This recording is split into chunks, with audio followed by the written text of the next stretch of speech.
আর এই চলে এলো আমার বেলুড় মঠের নেক্সট পার্ট। দেখতেই পাচ্ছ বেলুড় মঠের পরিবেশটা ঠিক কতটা সুন্দর। হ্যাঁ জানি তোমরা সকলে গেছো, শুধুমাত্র আমি বাকি ছিলাম, মানে আমি কখনো ঘুরতে যাইনি, এটা আমার ফার্স্ট টাইম।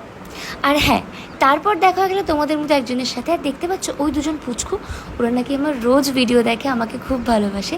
সত্যি বলতে রাস্তায় যখন বেরিয়ে তোমাদের সাথে দেখা হয়, তোমরা যখন চিনতে পারো, এসে কথা বলো, তখন আমারও খুব ভালো লাগে। তখন এটাই মনে হয় যে না, তোমাদের জন্য আরও ভালো ভালো ভিডিও করতে হবে।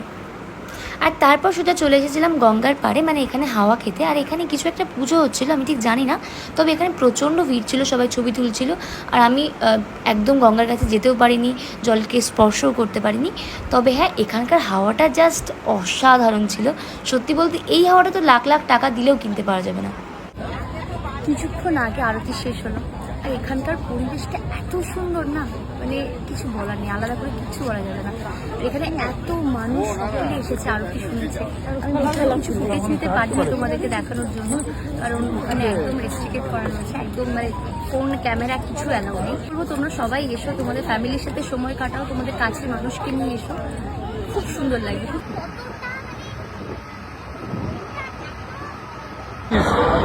আমি চড়তে চাই প্লেনে।